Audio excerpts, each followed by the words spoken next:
নির্বাচন কমিশনের তরফ থেকে 85 বছরের ঊর্ধ্ব এবং দিব্যাঙ্গ ব্যক্তিদের জন্য বাড়ি বাড়ি ভোট গ্রহণ প্রক্রিয়া শুরু করা হয়েছে।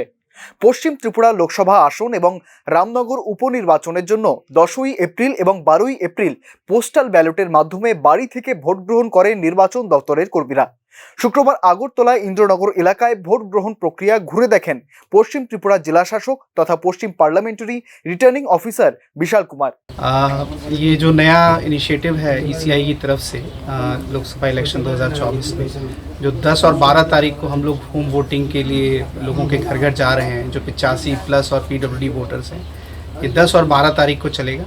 आज उसका अंतिम दिन है और अभी तक पूरे पार्लियामेंट्री कॉन्स्टिट्यूंसी में जो लगभग 4500 से ऊपर वोटर हैं, इनमें से आज दोपहर लगभग 2 बजे तक 80% वोटर्स ने अपना मतदान दे दिया है।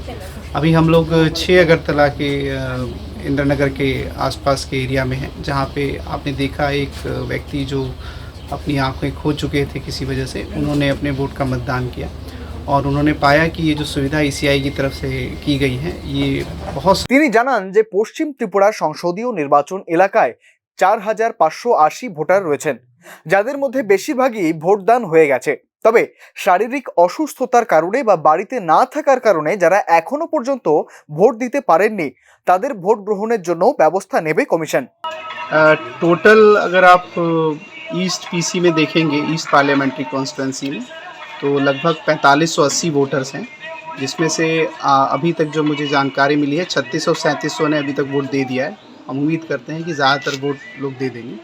इनमें से शायद 2-3% लोग जो बीमार हैं अथवा घर पे नहीं हैं, उनको हम देखेंगे वो और किस तरीके से वोट दे पाते हैं।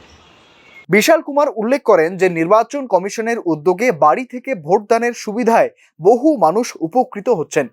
এদিন তিনি নির্বাচন কর্মী, পুলিশ, রাজনৈতিক দলের সহযোগিতার কথা উল্লেখ করেন।